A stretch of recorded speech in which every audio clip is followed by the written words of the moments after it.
We've been dreading the day that this happened. We tried to put out our driver's side slide out and it wouldn't go out. The light on the smart RV control is flashing white, so it's not working. Lessons learned, I guess, is you always have to be your own advocate out here. You have to carry supplies. You have to kind of know a little bit about what to do.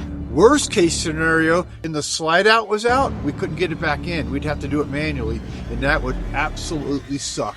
Again, there's no guardrails or anything to keep you from just tumbling down into that. It's a little scary. That would be a bad day. Yes, it would be a very bad day.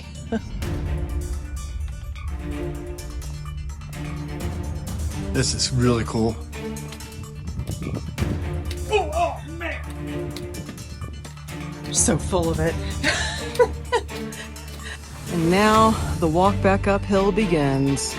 You look like such a dork with 2 glasses on. I look like a dork. A little bit. Well, I'd be able to see so I can tell you what the elevation is. We're at 8850, so I bet there's stuff in the refrigerator exploding. Babe, I think you did an outstanding job again today. Woohoo! This is our site. Kiki's gonna have some running room. Yeah. And it's free. So it got a little cold last night. Right now it's 28 degrees. Everything's got a film of frost on it. It is really cold. We're getting ready to go, but I wanted to show you guys something first. So I showed you last night we were at 99%.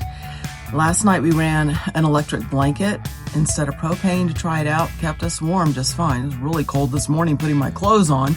But, so we had the electric blanket on, and Danny has an electric foot warmer because he gets cold feet.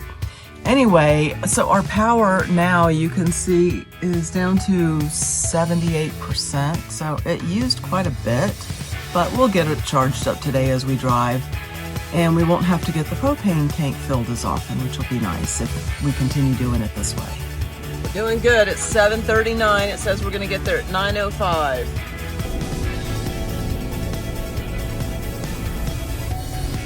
Wow, they're all like lined up. They're all facing the wind. Oh, is that what it is? It's an old grain mill. There's water right through here. And I guess that was the old house for it. And if you look right here, it's a creek coming down.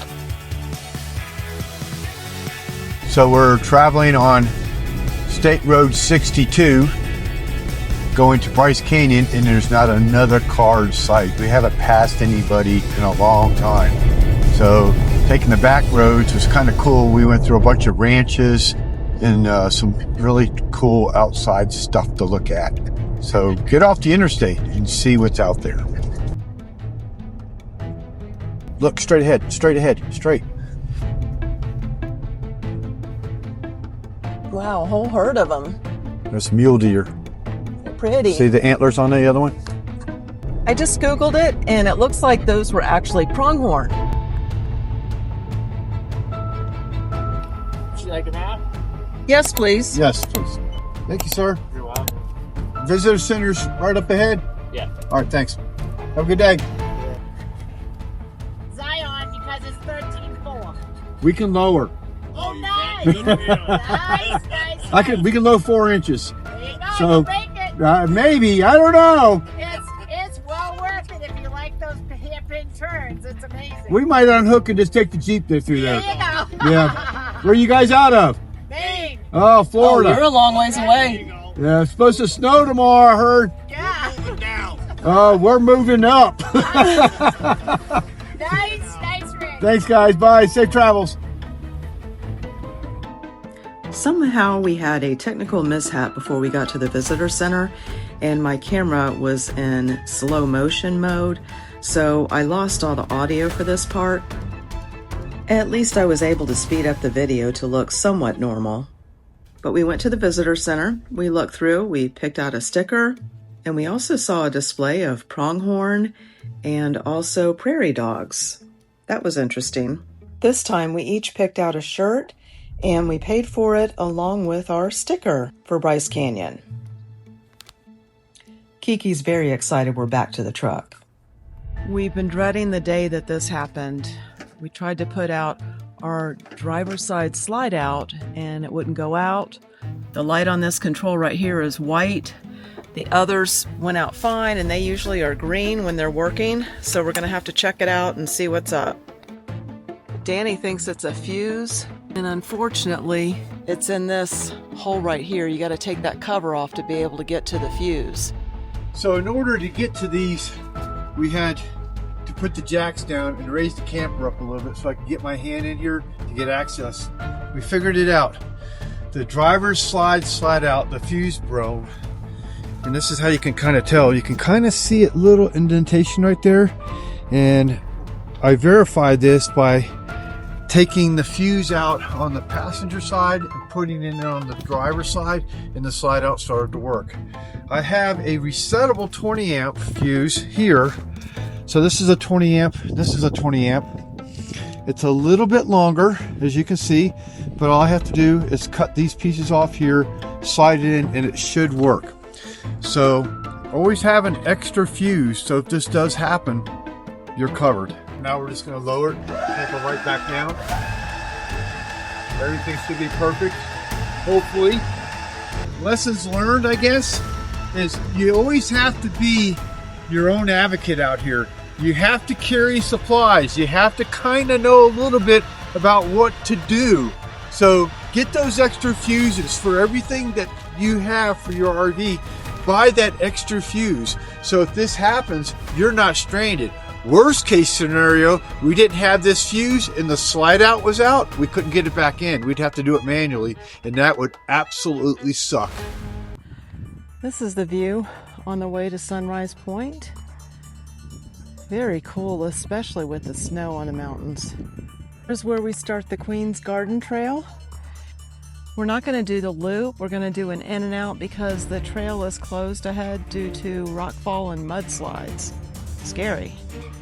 Queen's Garden Trail ends right here at Queen Victoria, but at the visitor center they told us to come down to here and then come back up the same way.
Again, there's no guardrails or anything to keep you from just tumbling down into that. It's a little scary. That would be a bad day. Yes, it would be a very bad day. Yeah. Don't lose your hat, babe. Wind is super strong coming through here. Gotta tighten up the hat.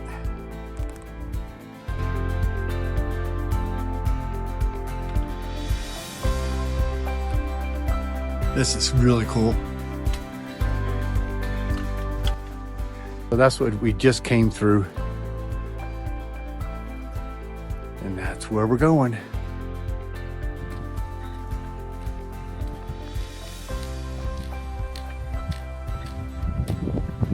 Oh man! So full of it. Those are so cool though. That's the second one we've been through.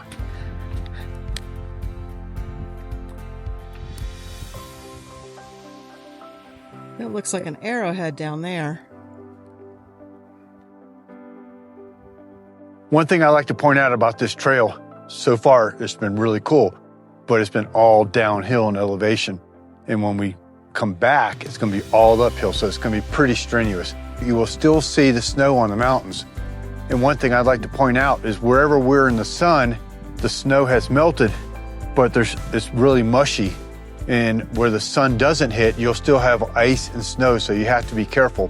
One thing that I also have noticed is that you need to dress in layers, because of the people that are walking back up to the beginning of the trail are all shedding clothes because they're sweating, they're perspiring, and they're exerting more energy. So remember, dress in layers and wear the proper shoes and take your poles with you. So we made it to the Queen's Garden, and what they're calling the Queen is right up there. This is called Queen Victoria.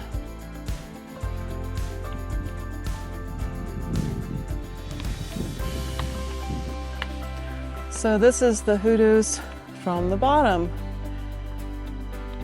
Really unique and cool. Bryce Canyon National Park, Queen's Garden, elevation 7635. We hiked the hoodoos. Danny asked me if I had felt what this feels like.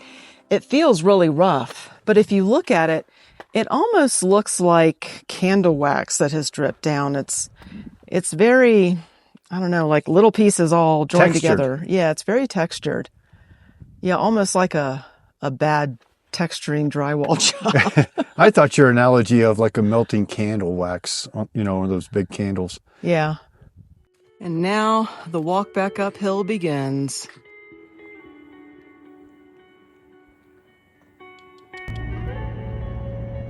We're now headed to the Natural Bridge. Look at all the colors on those mountains.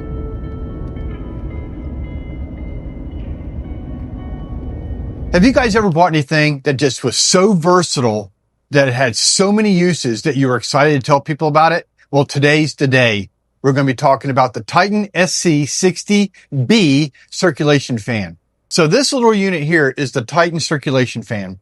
This thing is a beast. It has a lot of different things that you can do with it, just from using it in your RV, using it to cool the back of your refrigerator for those people that have those compressor propane refrigerators that don't work good in the summer.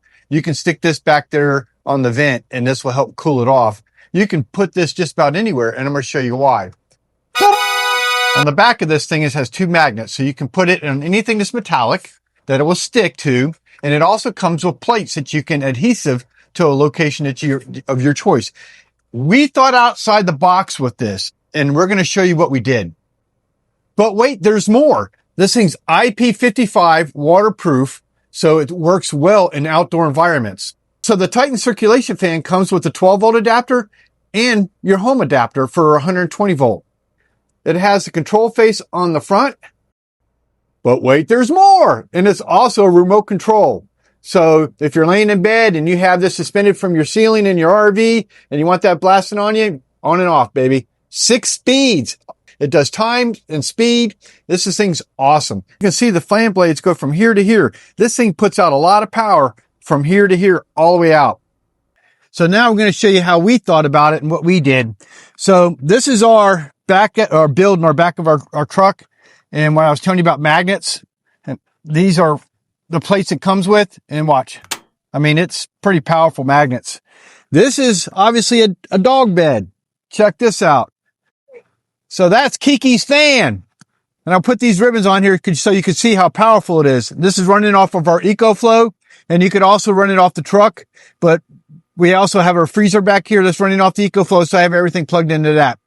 But wanted to put the ribbons on here so you can see the flow. So this helps keep Kiki cool, especially when we're traveling in the summertime when it's in Florida and it's 100 degrees out, this puts a lot of air out and keeps the dog comfortable.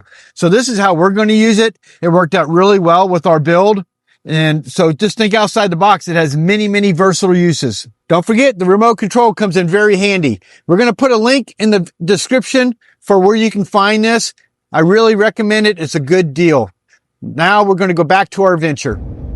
You look like such a dork with 2 glasses on. I look like a dork. A little bit. Well, I gotta be able to see so I can tell you what the elevation is.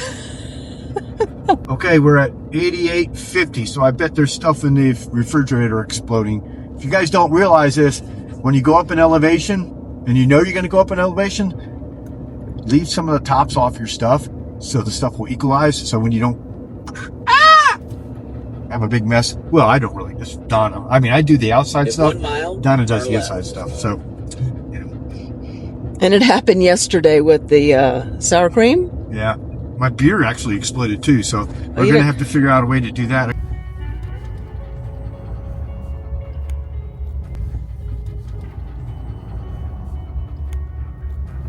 The destination is on your right, Natural Bridge. Natural Bridge, elevation 8627.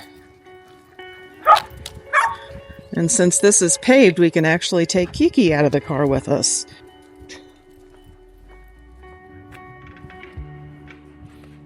This is the Natural Bridge. You can see the trees through the middle.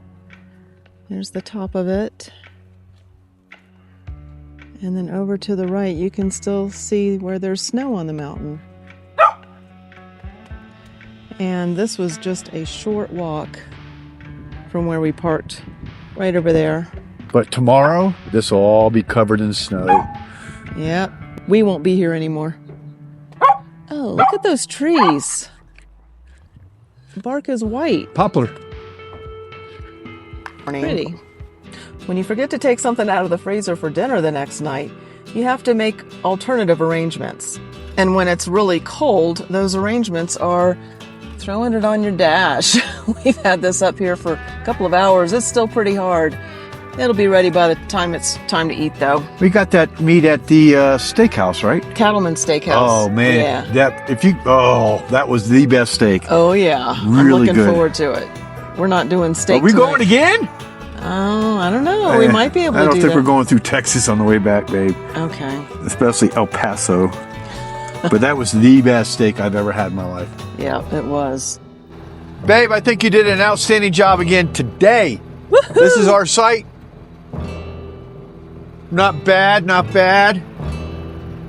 It looks pretty private. Kiki's gonna have some running room. Yeah. And it's free. And it's got some pretty rocks Come on, behind it. Kiki. All right, go explore. See what you can find. So we were able to pull in over there and pull all the way around with the Jeep still attached. And then when we leave, we're gonna leave there. So we don't have to take the Jeep off, which is nice because we're gonna be leaving first thing in the morning to go to Zion National Park. Yeah, this is great because it's pretty private. There's a creek right over there. We could have got some spots over there, but this was easier so we don't have to unhook. And we have, on this side, it's all private, basically, because we're gonna have the stairs for the entry of the truck camper over here. And it looks like we got a couple fire pits that we can use. And Kiki's already at home. So this is great. And there's some green grass. We haven't seen green for a long time.